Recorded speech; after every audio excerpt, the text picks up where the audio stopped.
today I welcome Alin on the podcast. Thank you very much for coming. Thank you for the invitation. Alin, you're from Germany originally. Well, not originally. You're from Germany, but originally from Romania. That's right. And you're now living here in Japan, in Osaka, for quite a few years already, if I'm not mistaken. And we invited you today, and you kindly agreed to come to talk about veganism in Japan. Yes. Which is an important topic and something maybe not so talked about in Japan. So we're going to get into this in just a minute, but maybe before that, could you introduce yourself a little bit more to our audience? Sure. So I'm Alin. I'm originally from Romania. As a teenager, I moved to Germany. And 13 years later, I came to Japan. That was like 16 years ago. I was just interested in Japanese culture. It started with manga, anime, games, cool Japan.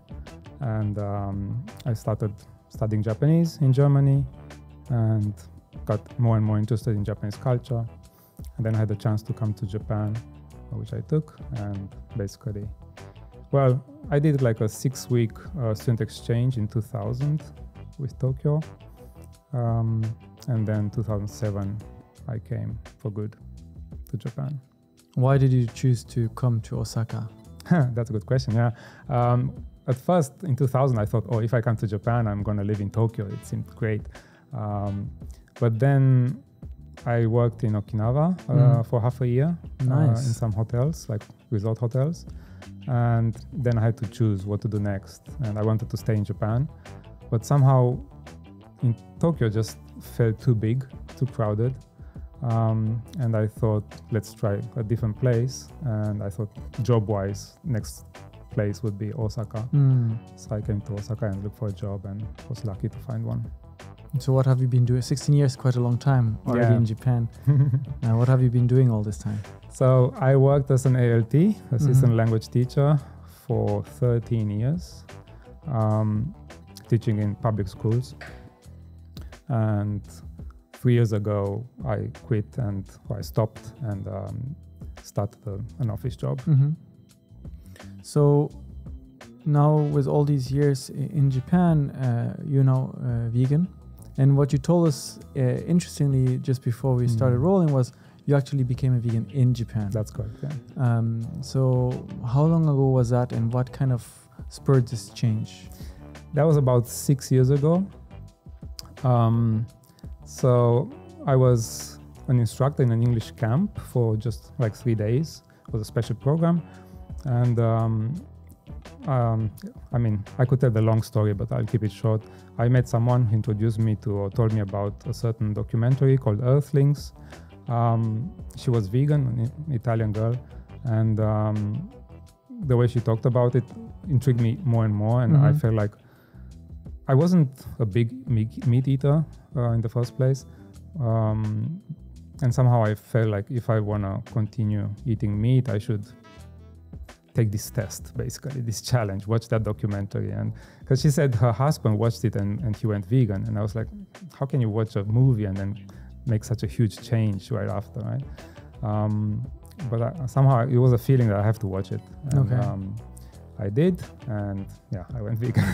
So for someone who hasn't watched the movie Earthlings, can you maybe describe it shortly? What is it about?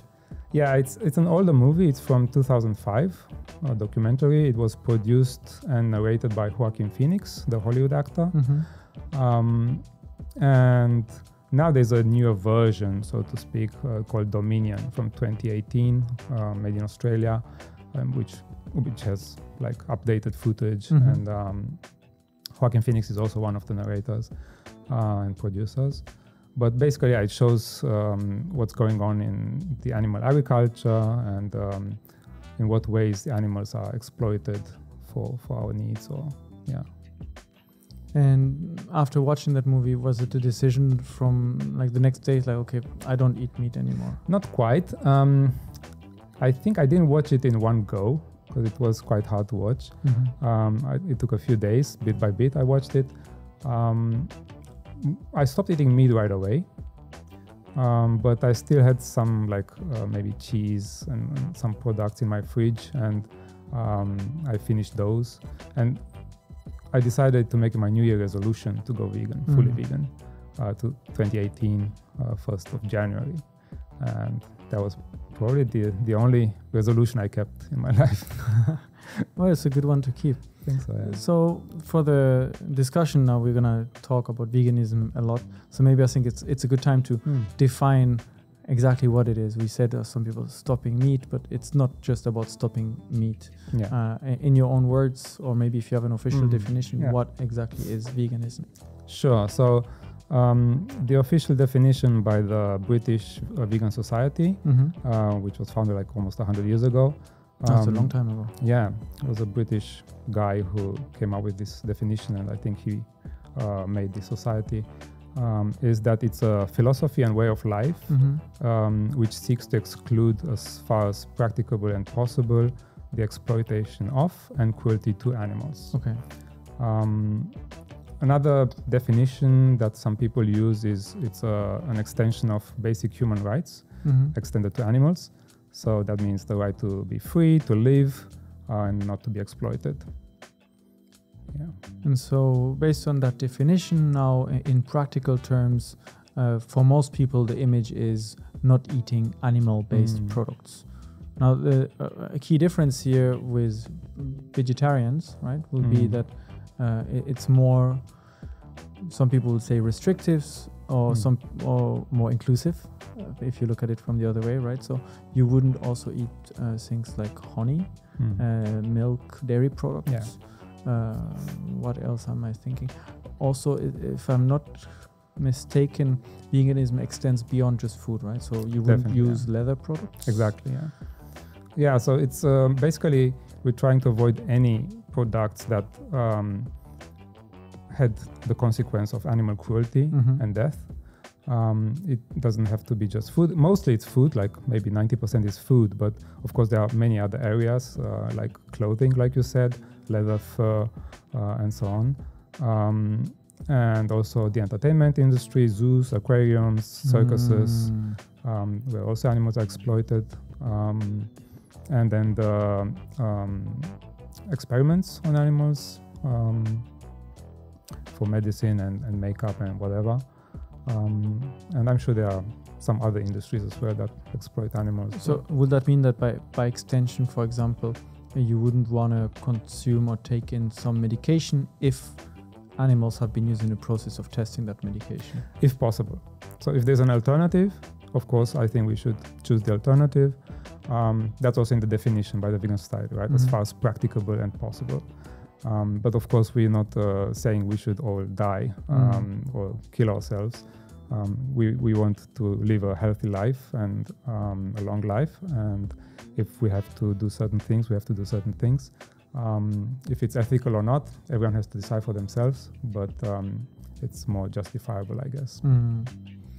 So now coming to Japan and transitioning to becoming a vegan here and having been a vegan for nearly 6 years, how would you describe the state of veganism in Japan specifically? Yeah, it's a good question. I would call it still in its infancy, but there's been improvement. And again, it depends on what you compare it with or with what country you compare it with. Like, I'm sure there are countries like, especially the UK, Germany, some parts of Europe that are much more advanced. But then other countries in Asia, Africa that are not as advanced as Japan. But yeah, I think there's still a lot of work to do and a lot of improvement.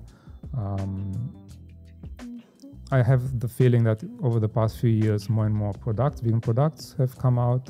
You find them in supermarkets now, more and more restaurants, vegan restaurants, or at least restaurants that have options are around, but it's still, again, not as advanced as it could be. So, especially talking now about food, in Europe, I would say, maybe possibly North America as well, a lot of emphasis is put on traceability of food, right? So if you're a vegan or vegetarian or have food preferences, you want to be able to know that what you buy is 100% vegan or that there's some kind of certification. Is there something like that in Japan that you can trust that if this label, for example, is on a produce on the supermarket, it's vegan, or is there not yet any kind of official? There is one. I don't remember the exact name, but it says vegan. It's like a circle, green circle, and I've seen it on a few products, but it's not as widespread yet. Otherwise, of course, there are some products that just say vegan in the name, and usually I think they are vegan. But if you just want to make sure, you have to check the ingredients. Yes. But yeah, there's that one vegan label that I see sometimes.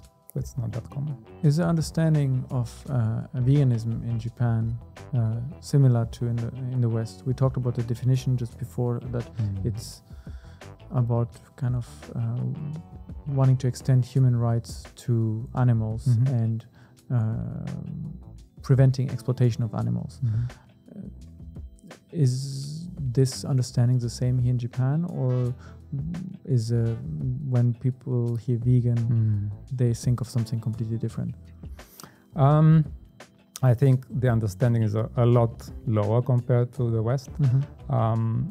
Many people haven't heard the word vegan yet, or veganism, don't know what it is. They hear it for the first time. Other people think it's something like vegetarianism, but even vegetarianism, they're not sure what it is. Sometimes they think it's okay to eat fish as a vegetarian or as a vegan. But yeah, the understanding is there's still a lot of space for improvement. But then again, I feel like more and more people seem to have a better idea of what it is. Younger generation, maybe? Probably, yeah. I mean, definitely.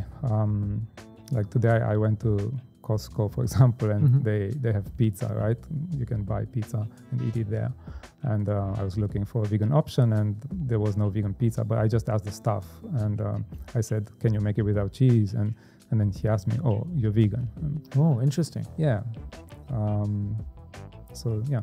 And they were able to make that? Yeah, they made it without cheese, but the downside is you can't have a slice. You have to order a whole pizza. Oh, interesting. But you can freeze it. You can share it with friends and family. Yeah, it's nice to see this change. I've had a story from a friend here in Japan who's also vegan, who told me it's quite common to go to, for example, a ramen restaurant, noodle restaurant, and ask for a vegan serving, and they will give you the ramen without the chashu, without the meat. And here's your ramen, but it's still chicken broth. Ah, right. Is this something that happened to you as well? Some similar stories where there's a misunderstanding of? Yeah, definitely. Such misunderstandings happen all the time. The other day, like a few weeks ago, I went to Moss Burger, and they have they used to have the fake fish burger. It was called soy sea burger, I think. Now they don't have it anymore, but I ordered that, and then I was served the actual fish burger. Oh no. Yeah. But I could give it back. So if you explain, people are usually understanding of the situation, or have you also encountered people that are hostile? Hostile maybe in an extreme case, but also just like speechless, or like, what are you talking about? Definitely, there are for sure moments where the other person doesn't really know what you mean and what you're talking about, and you have to explain more and more. But sometimes you're lucky and they call someone who does have a better idea. I often choose to ask for the allergy list, of the list of allergens, and most of the time you can figure out if something is vegan or not by looking at that list. If you buy tempura, for example, or something that might have honey. But yeah, it can happen for sure. And hostile situations, not so much? No, I can't really recall any hostile situation now. So in Japanese, cuisine is kind of world famous, and it revolves a lot around originally fish. Nowadays, a lot of meat as well, but mostly animal-based products. Absolutely everywhere. Are there any Japanese vegan options, or do you have to make them yourself? Of course, you can almost veganize anything nowadays, and if you want to cook by yourself, or you can cook by yourself, you can just in Google type vegan something and then you get a recipe right away or a YouTube video. But yeah, I mean, for Japanese foods that are originally vegan, it's a bit more difficult. There are certain single products like mochi or something like that could be vegan or is often vegan. But for me myself, like, I don't know, it's not a dish itself, but I really like, for example, yakimo, the roasted or baked sweet potato, which is always vegan.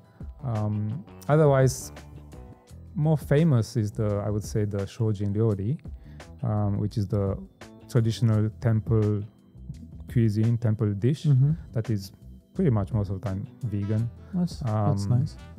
Yeah, it's a bit on the expensive side if you eat in a restaurant or in a temple, but it's quite how do you say, an experience. You mentioned that you are able to see if a meal is vegan in Japan by checking the ingredient list or asking. Would you say that if you don't speak Japanese, it's very difficult to be vegan in Japan? I'm not sure I would say very, but it is, of course, not easy. Like I have a friend who came to Japan last year and she doesn't speak any Japanese yet. She's vegan and she's coming by, like she's getting by just, for example, you can use an app. You can use, I think, Google Translate. And if you put the camera towards the ingredient list, it shows immediately in English. It's not perfect, but yeah, you have to come by somehow. But it definitely helps if you can read kanji, for sure, for reading ingredient lists, and if you can speak Japanese, for talking to the staff, restaurant staff or supermarket staff. But otherwise, I guess you would have to stick with the basics. Cooking yourself. I mean, in supermarket, sure, there are many things you wouldn't be sure if they're vegan or not, but there's the staples like rice, veggies, and fruits and so on that you would know immediately. But yeah, it would help, of course, if you can understand some Japanese. Is the Japanese vegan community present? Does it exist, or is it more like a foreign concept that is being imported to Japan? That's a good question. I think there are vegan communities in Japan. There are vegan Facebook groups. Sometimes they are more consist more of foreigners and more in English. There is activism groups, Japanese activism groups. You can find them on Facebook, on Instagram, but I would imagine that they're a bit more organized in the West. Interesting. Is it something that when you are kind of part of those groups and the discussions going, you see that people's reasons for becoming vegan, or also Japanese people's reason for becoming vegan, are always kind of come down to the same, or do people have different reasons that are maybe not linked to preventing animal cruelty? Or I mean, it depends. If they're vegan for other reasons, usually we wouldn't call them vegan. We would call them maybe plant-based, because you can eat a plant-based diet but still wear leather and go to the zoo, for example. So if they're vegan in the original sense, then usually it's for ethics and for animal rights. And if you meet those people, for example, in circles of activism, then obviously they're usually there for animal rights. I'm sure there are lots of people who think they're vegan, but they're doing it for their health, for example, or for the environment, which are two bonuses, but they're not the core thing. So the core always comes down to the ethics of animal cruelty. Yes, because again, you could live a very environmentally friendly lifestyle, for example, but still eat meat. You can hunt or something like that, which is cruel to animals, right? And you can't be vegan then. You touched upon the topic of activism. Is it something you're part of and you kind of help to spread the word? So just to define activism, we're not talking about causing trouble or protests or so on, but more like actively communicating the message on on veganism? It can be both. I mean, you can talk to friends and then people you meet about it very friendly and politely, but then again, you can go out into the streets and protest. And I do both. The more direct activism, I've also started almost very soon after I went vegan. Okay. And recently I haven't been as active as I would like to, but I hope to be again soon. Yeah, I think it's, I definitely support being active and doing, activism. And I think, especially in a country like Japan, where still vegans are a very, very small minority, it helps to cope with, the reality. If you see the footage of what's happening to animals, it can be quite depressing, of course, and you can lose your faith in humanity. And for me, doing activism was a big boost, a big motivation, and a big help. What kind of activities or protests do you organize to talk about veganism? Yeah, there are a few. So I'm part with our common friend, actually, of the group VAJ, Vegan Action Japan. And our main event is called the Cube of Truth. But it's not the only one. We do other things as well. And yeah, the Cube of Truth is a worldwide event, started in Australia. And it's basically just going out into the street and showing footage from the animal agriculture industries to people. And then if someone seems interested and curious, we approach them and talk to them about it. That's all, basically. And after we talk, if they really seem interested, we give them a card and send them their way and hope that they make the right decisions later on. Otherwise, we've attended demonstrations and co-organized some demonstrations as well. We did once last year a quiz.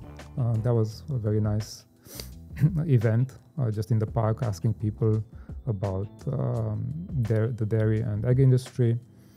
And otherwise, like on a private note, I have SNS, I have Instagram, where I post certain things. Like my main one is about recipes and food, but I also have another one about like facts of the animal agriculture and its effects on animals, environment, and health. What else? I've made some pins, for example, that I wear sometimes on my bags. Yeah, when you came, I saw you had the vegan activism pin. This one, exactly. Yeah, this is actually vegjp.com is also a website that me and my friend made. It's in Japanese, but also in English. But the main focus is for Japanese people to have easy access to certain resources. For example, Dominion, the documentary I mentioned before, you can find it on YouTube, but it's sometimes age restricted, and you have to choose. It has Japanese subtitles, but you have to choose them first, and I think many people don't know how to do that. And we just uploaded on our website, already implemented the Japanese subs. And then, some other resources, how to live vegan and recipes and so on. Would you say that's... So actually I have two questions, but I want to get back to the Cube of Truth later.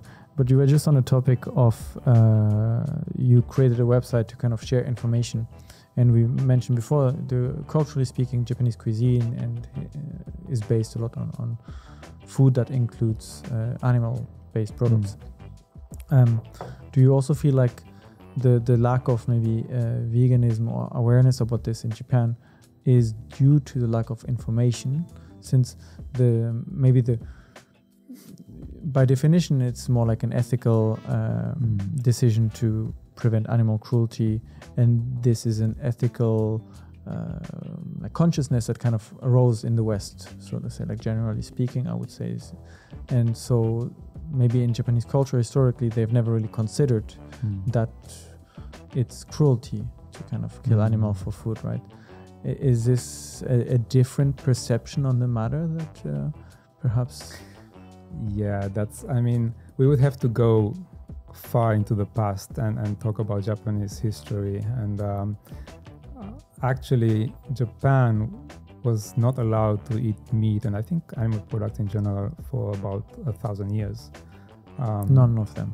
Yeah, and that was because of Buddhism. Mm-hmm. When it came to Japan, I think in the 6th century, it spread more and more. And then the idea of Buddhism is non-violence, or that's at least a core idea.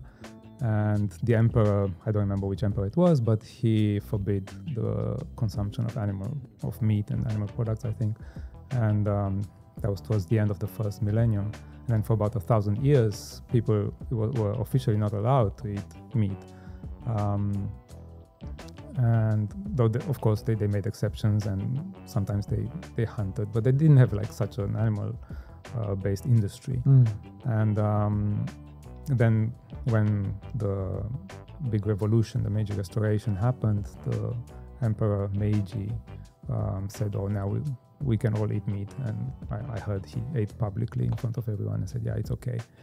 And then Buddhist priests and monks protested, and even I think they tried to enter the palace to protest, and some were killed, from what I've heard. So I think, historically speaking, Japan has been closer to veganism than the West. But that got lost on the way, basically. And I think a big influence was the Western influence, the arrival of Western influences and Europeans, Americans, and so on. Especially in the 19th and 20th century, after the Second World War, of course, it was a big change. That's a small, short anecdote, but I've heard that the CEO of McDonald's back then, that's when they started McDonald's in Japan, he tried to promote McDonald's by saying, "Oh, we lost to the Americans, and because we're weak, and look at them, they're big and strong, and so we have to eat like them and also become big and strong." And it's a mentality thing and psychological influence that can happen. And then nowadays it's you can see where we are now in Japan. Animal welfare, I think, is considered to be rather low in Japan compared to the West, compared to Europe especially. I mean, you can see pet shops everywhere. You see kittens and puppies in small glass cages all day long, and with people looking at them. So I think there's still a lot of work to do in Japan concerning veganism and animal welfare as well. But it's interesting, because then the assumption that I was bringing up, that Japanese cuisine is so much based on food, which it is today, but it's actually not as old as one may think, right? No, it's not at all. Yeah. I mean, Japan was considered the healthiest population in the world, and they used to eat a lot less. They used to have to eat maybe just for certain events meat or something like that. It was, something rare, something special back then. But I think that's probably the wealthier you get, the more you start eating such foods. Well, a long time ago in Europe as well, I guess, eating meat was for festivities and reserved for the richer. And exactly, yeah. But then what about so animal welfare? The understanding of animal welfare and that we are hurting animals is lower, as you said. And this idea that we need to do something about it to stop slaughtering animals in the way we're doing, actually completely. That also comes from the West somehow, right? So is there any internal discussion about this? Any kind of No, I mean, you are right. I think that a reason why it's so low and not as widespread as in the West is not just education, but in general the low level of English. I think, because we wherever, France, Germany, Spain, wherever you are, you access a lot of English content online, YouTube, music, whatever. And if you come across such information, it's much easier to research about it in English, because most information, majority is in English, which in Japan, unfortunately, is a bit difficult. There is not much information in Japanese. So that's I think a big aspect of it. So then what you're trying to do is the website vegjp.com. vegjp.com, vegjp.com. Is one of the key things, right? And to communicate your message, to just provide the information in Japanese. That's right, yeah. So I mentioned the documentary Dominion earlier, which has Japanese subs, and but it would definitely help if we had like a Japanese version of it. Japanese version meaning not the same one, but like a similar documentary. Make a documentary like this in Japan, Exactly, in Japan, narrated by Japanese. But that's difficult because I think the security level is a lot higher from what I've heard in Japanese slaughterhouses and farms. Because of course you're most likely not going to get the permission to go film there. Probably not. And even though Dominion was filmed, I'm not sure if exclusively, but most of it was, I think, with hidden camera. So activists went maybe at night into the farm and hid the cameras in corners, and then next day or a while later they got it back and then made the movie out of it. But I think it's a lot harder in Japan to do. So the other side to the activism you're doing, besides sharing the information, and you gave the example of the Cube of Truth, which is an event that happens worldwide. So I actually did look it up a little bit earlier, and a while back through our friend who mentioned it to me. If I understand the concept correctly, basically 4 people usually will stand, their backs facing each other, holding a laptop in front of them that displays the videos of documentaries such as Earthlings or Dominion or other videos. Is that basically the... Well, yeah, I mean, it depends. So the original Cube of Truth, which is by Anonymous for the Voiceless, this organization from Australia, they have stricter rules. They have... Originally, it is meant to have the shape of a cube, but depending on how many people you have, it's not always possible. So I see. If you're just one person, you can't make a cube, so you will have one person. If you have 2 people, you can stand back to back, and it's not really a cube, but you do what you can, right? And if you have more people, then you make a cube. Now, there are other organizations. There are some Japanese activists that they seem to increase more and more, which I really like, that do pretty much the same kind of activism, street outreach, but they don't have such strict rules. So they might line up in a line, for example, or one person here, one person there, or something like that. But yeah, it's basically like you said, you're holding a laptop or a monitor and show footage from these documentaries, or it doesn't have to be these documentaries, can be any footage from animal agriculture that shows how animals are exploited.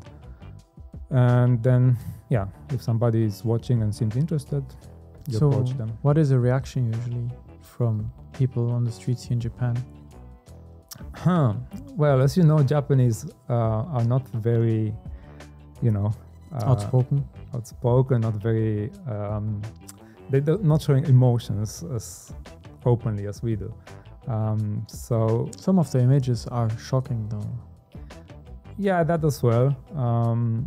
But for example, like we usually try to use a certain method called the Socratic method when we talk to people, which just means you're not just doing a monologue and preaching to them, but you're asking questions. You're asking what they think about it, how they feel about it, and what their opinion is. And from what I've seen on YouTube and in other countries, it often goes very well, but I found in Japan it's not as easy. It can go well, but often people don't really seem to want to say what they actually think. So they just looking, they just think like that. So it's a bit hard to have like a ping pong kind of conversation. But sometimes it happens and it goes well. Have you had any kind of stories where you've met someone or interacted with someone doing an event like the Cube of Truth and maybe kept in touch with them later and they have taken actions themselves also towards veganism? No, that hasn't happened so far.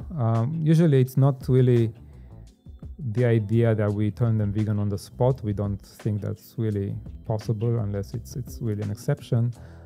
We just give them the information. We're trying to plant some seeds, as they say, and then send them their way, and then it's their choice what they do with it. And we give them a card which has more information, but it's not, it doesn't really happen that they contact us and say, help me or anything like that. What is one of the common questions you get about veganism? Common questions from people, and let's say you interact with someone, and what are some of the things that come again and again? That's a good question. I don't know. It's like, there are sometimes arguments or certain excuses that people use.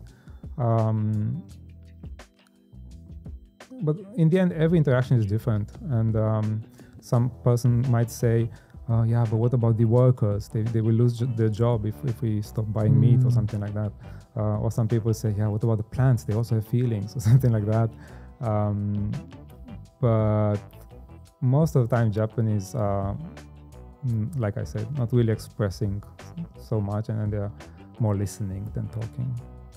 So how do you feel like you're able to have a bit bigger impact on people? Is it more through these street activism, or more like you just encounter people randomly through friends for dinner and you just have a conversation, you explain why you became a vegan, what veganism is, and then you get maybe more interest in a private setting where they are maybe more receptive to the message? I don't know. There are, of course, many different strategies, and I wouldn't necessarily say one is better than the other, or you shouldn't do this, you should do that. I think everything can have its audience and its effect. In my personal opinion, I think, at least that was my experience, right? I watched such a documentary and I went vegan. And in my opinion, I think it helps and it is necessary to show what happens to the animals. And that's the biggest motivation, I think, for most vegans. You just, whenever someone offers you something that has an animal ingredient or anything like that, you, in the back of your head, immediately you remember those things that you saw and that and you refuse because you know what happened and it's vividly in front of your eyes. And I think that's very important that people, if they really choose to, for example, eat meat, although they know and saw what's happening, that's at the end of the day is their choice. But at least we should make informed decisions, and we should know what we're paying for. Do you also have the opposite, where you maybe meet people or encounter people that kind of completely oppose veganism for their own personal beliefs and just maybe accuse is a strong word, but imply that you're just trying to convey another foreign concept in Japan, and that being vegan doesn't match Japanese way of life, or they are the anti-vegans, they're called. I think they're everywhere, and we don't meet them that often, but it does happen during the Cube, or I remember we did a demonstration and someone was eating fried chicken and walking along with us for the whole 2 hours, and even offering to the people passing by his fried chicken. And I think it's very kindergarten level, but to each their own, I guess. And during the Cube, it can happen that someone would oppose what we do, and we would say it's my choice. I do what I want, and something like that can happen. But has it ever gone so far as to someone maybe calling the police to come and stop the display of the videos on the street? That does happen sometimes. It also depends on the location. Like the other group, they often do the activism in Dotonbori on the bridge, where many people pass by, and almost every time someone calls the police. It also, I think, depends on the area where you do it. There are, let's say, less disciplined areas where it can be more probable that will happen. And more unique people. I've heard in Tennoji, for example, whenever they do, almost pretty much every time they did activism there, someone was calling the police, and I've heard it's often the same person. So I don't know if they're stalker. I don't know if they're just standing there all the time and waiting for the activist to come so he can call the police. I don't know, but they are those people. And then the police basically just asks you to stop protesting or having an event there. Yeah, it depends where you do it, because if you do it in a public area, you're not forbidden to do it. Yes, it's legally okay to do it. The police still can tell you please go away because for whatever reasons you're in the way or something like that. But sometimes they just say, yeah, we were called and it's our duty to come and check.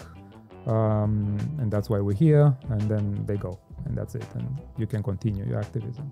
And you can give them a vegan restaurant recommendation on the way. You can do that, yeah. So I had such an interaction once in a park where I was by myself actually on that day, and a policeman came, and I thought, oh, he wants to send me away, but it was quite the opposite. He was really friendly and asked, what are you doing, and seemed curious about it. And we talked for a bit, and at the end of the day he said, if someone comes and bothers you, just let me know.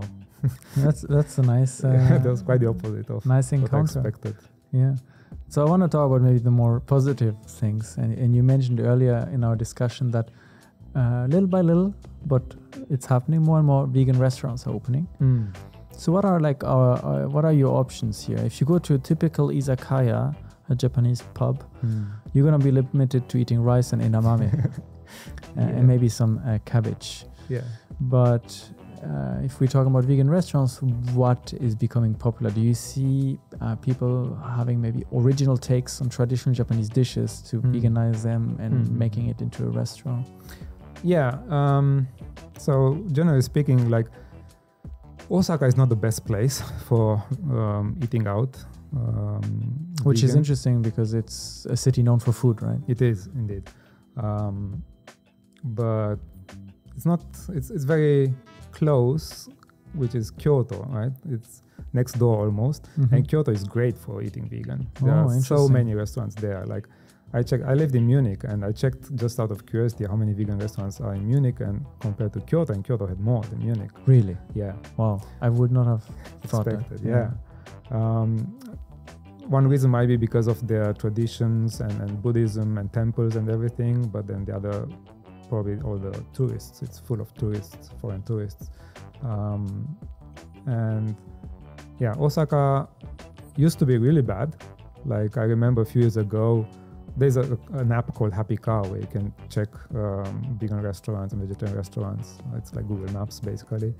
And I remember I checked Osaka and I only found, I think, 6 vegan restaurants in Osaka. That's not a lot for a city or prefecture with nearly 10 million people, right? No, not at all. I mean, it was Osaka city only, I think, what I checked, but still. And the other day when I checked again, it was double, it was 12. I think during Corona, some closed down, but after when Corona is almost finished, basically more and more started spring up again. And I hope it's a trend and it stays this way and we get more and more. And speaking about dishes, there is, for example, so the traditional foods of Osaka, okonomiyaki and takoyaki. And there is at least one restaurant in Osaka called Oko, I think, that offers those. Of course, you can make them at home easily, but so what is a takoyaki where taco means octopus without taco? Yes. what is it? I think the names remains the same, even though it's not taco, so it should be something else yaki, in my opinion. But I mean, people. The idea is just a ball with some filling inside and exactly. fried. Yeah. It's a fried bowl basically of. I don't know exactly what kind of powders they use. They use flour and maybe some potato flour or something like that. And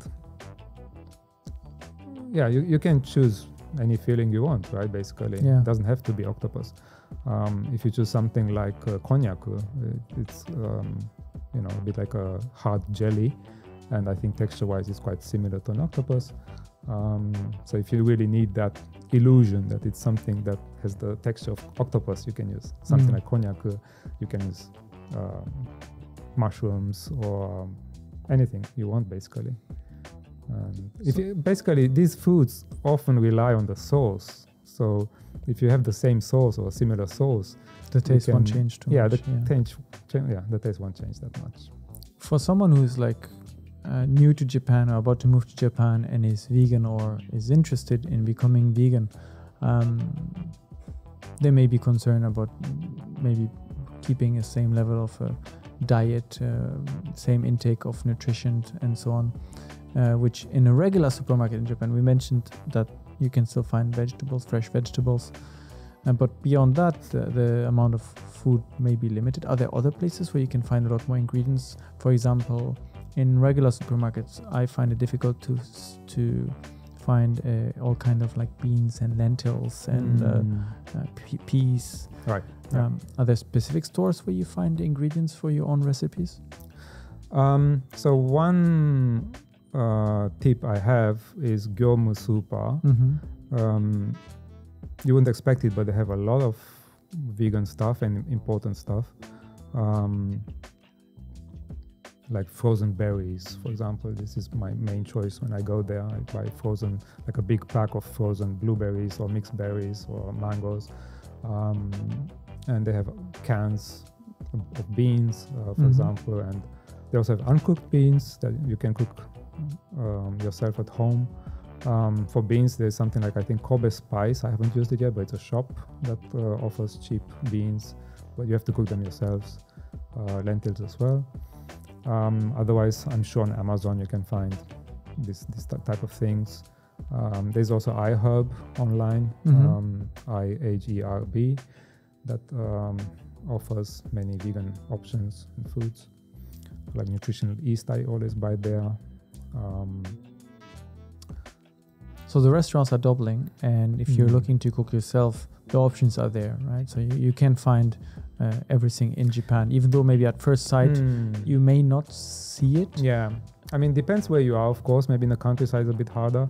But yeah, one tip I have is if you want to live vegan in Japan and you go to a supermarket and think, oh, I can't eat this, I can't eat that, just try it the other way. Just look for what you can eat. And I think you'll be surprised that there are still a lot of things you can eat. Of course, veggies and foods, but also like pasta and some certain Japanese foods that are already vegan, rice anyway. You mentioned you have an Instagram account where you share recipes. Right. What would be one of the most common recipes to start with?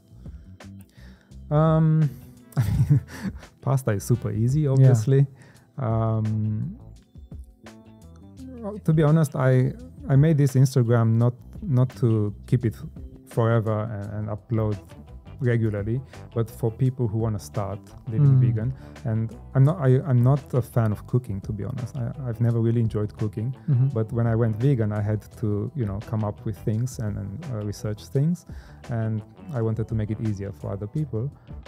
So I started posting some really simple things that I make regularly, with explanation in English and Japanese. And yeah, sometimes I would just, buy some tempura from a shop and take out and put it on rice. Or I can just make a pizza. You buy the pizza dough in a supermarket and put some tomato sauce and then some veggies and so on.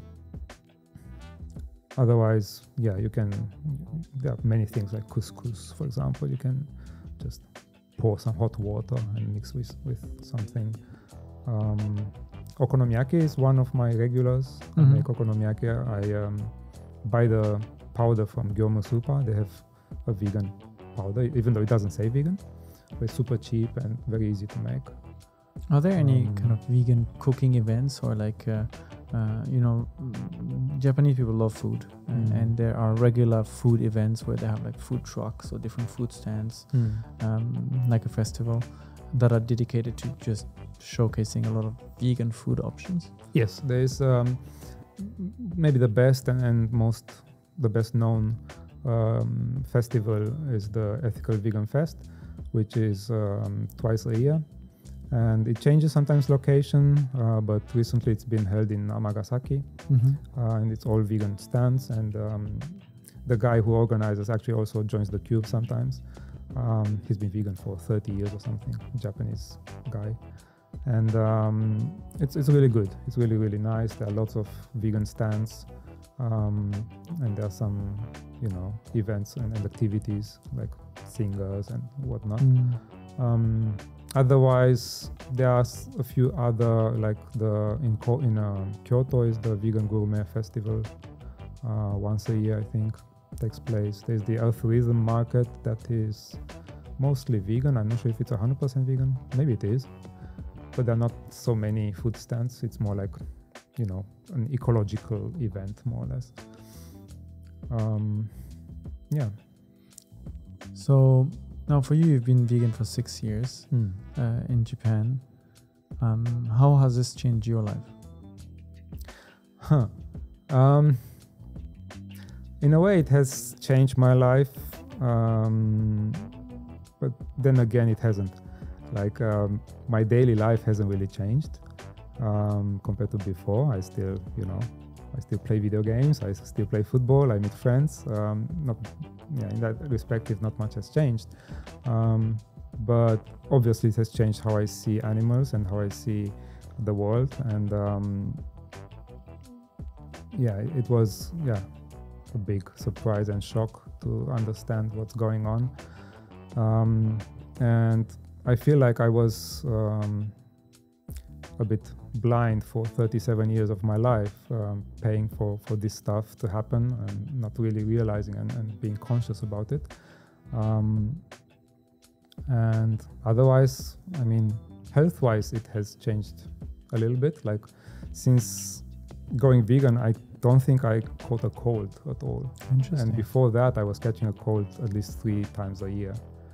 So I think the immune system got a lot better, which makes sense. I think I'm consuming a lot more vitamins and healthy foods now.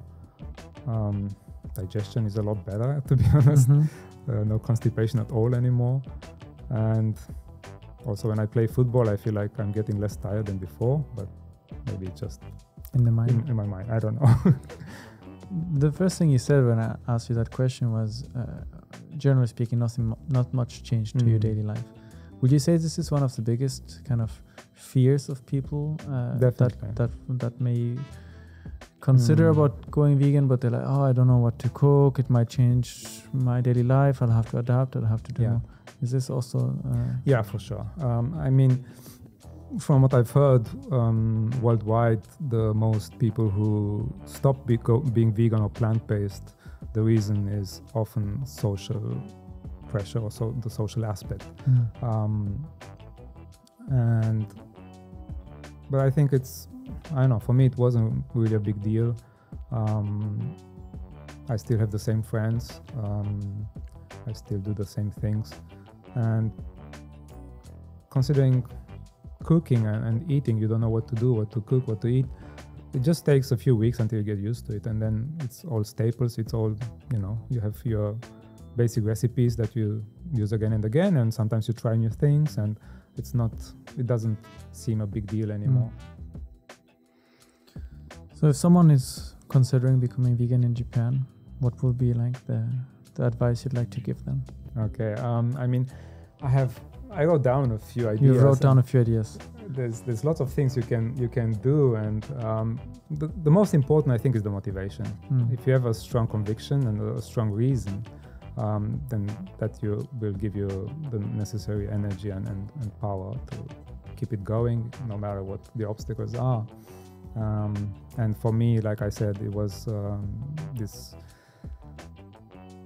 knowledge of what's going on in the animal industry and the shock of what we're doing to innocent animals every second of every hour, every day. I never really thought about it. I always thought, if I thought about it, I just thought, okay, it's some, they don't feel anything, they don't know anything. It's not so bad. But now, of course, I think even if that was the case, it's still wrong to take someone's life against their will if you don't have to, if you have the option not to. And like I said, some people say it's a continuation of basic human rights. which basically just means if you have the option to not harm someone, then maybe you shouldn't. But otherwise, tips-wise, like education, I think is very important. Just getting information and seeing how other people do it. Sometimes people, you know, for example, they cut out meat and they just eat what's left, basically. I see. That's a big mistake, of course. You should. So yogurt, dairy products, you mean they still eat those and they just remove the meat? No, for example, if they cut out all the animal products and they eat what's left, it's only half the portion, right? And then they feel they're still hungry and they don't fill the plate back. Yeah, they don't feel satisfied by what's left, and that's obvious, right? You have to replace what you're eating. You replace, I don't know, this source of protein with a plant-based source of protein, for example. Like this is also a thing when sometimes I'm not sure what to cook or what to eat. There's this visual plate that is like the typical healthy food that you should eat is half veggies, a quarter protein, and a quarter grains, for example. So you can have rice with beans and a salad, and that's perfect food, basically. Of course, you can make it tasty with sauces and whatever. Otherwise, yeah, you can check this app, Happy Cow, which shows you vegan restaurants around you, or at least restaurants that have vegan options. You can just go to your supermarket and see what is there. That's the first step. Then there's on Facebook Challenge 22, this program where you can sign up for 3 weeks. They guide you and help you for free with recipes and advice, and they have dietitians there, they have mentors, you can ask questions. And for free. For free, it's all for free, yeah. It's a wonderful resource. I did it after I went vegan because I was just curious what it's like and what it's about, because everyone was talking about it on YouTube. It's really helpful. Even now, sometimes when I have a question, I just pop it in there and someone would give me advice. Just like a Reddit for vegan. You could say so, I guess, yeah. Otherwise, what else? I mean, if you wanna, you know, eat something and you want to make it vegan, again, just type in Google vegan something, vegan burger, vegan pasta, vegan whatever, and you'll find the recipe. And yeah, you can check SNS, you know, Instagram. There's so many good vegan accounts for recipes or other information. There's so many things you can do, but you just have to start somewhere. Just have to start somewhere, have the motivation, and then inform yourself about what you're eating, where it's coming from. Yeah. Like the first step I would suggest is knowing what you're doing it for and what's going on with the animals. And if you can watch a documentary like Dominion, watch it. If you think it's too much for you and you can't watch that, there is, for example, this famous speech by Gary Yourofsky, The Best Speech You Will Ever Hear, I think it's called, on YouTube. It's a really good speech he did in an American university. It's very motivational and very inspiring. About veganism? Okay. Yes, about veganism. He's a very famous activist. He's retired now from activism, but... it takes a lot of energy. Oh, yeah, it does. I mean, he was doing it for, I think, 20 years and really went into slaughterhouses, into factory farms, and it's tiring. All the information is available online. And if people want it in Japanese, they can find it on your website. Yeah. vegjp.com. vegjp.com. There's also a link to the Anonymous for the Voiceless, or the Cube of Truth website. If you choose English, like when you go onto our website, you have the choice English or Japanese. And if you choose English, it goes to the English version of the Cube of Truth site, which is very similar to ours. Otherwise, you can choose Japanese. Yeah. Thank you very much. I think we covered a lot, mostly about food, but I think this is also a lot where most people start, or where their understanding of veganism starts, and then from there it goes into removing leather products from your life, or fur products, and being more aware generally of animal rights. Yeah, it's very hard to be perfect because it's unbelievable to what extent we're exploiting animals, and where you find animal products, like apparently even the asphalt asphalt on the street? In the street has animal products, or the banknotes we use, like the glue they're using it for that has some animal product in it. So you can't be perfect, but you can do the best you can. And, start with the first steps. Yes, absolutely. Is there anything that we didn't talk about today that you feel like maybe would have been interesting to touch upon relating to veganism in Japan? In Japan? Not necessarily.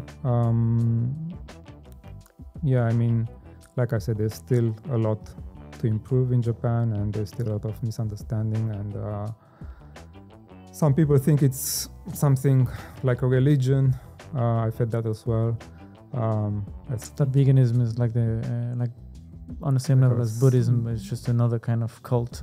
Yeah, like it's Japanese are sometimes very sensitive regarding cults and sects and religion, and some think it's something like that because they cannot understand why you wouldn't eat meat, for example, or fish. But obviously, it's absolutely nothing to do with religion, and there's no God we believe in. The vegan God, there's nothing like that. We just believe that animals should be left alone if it's possible.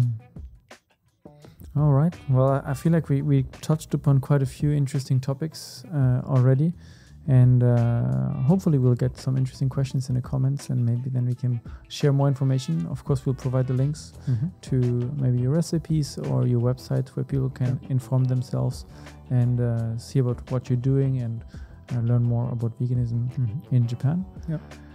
Thank you very much for coming today, Alin. Thank you for the invitation. Thank you everyone for listening. Thank you for watching. And this was our episode on veganism in Japan. We'll see you again next week. Bye. Bye.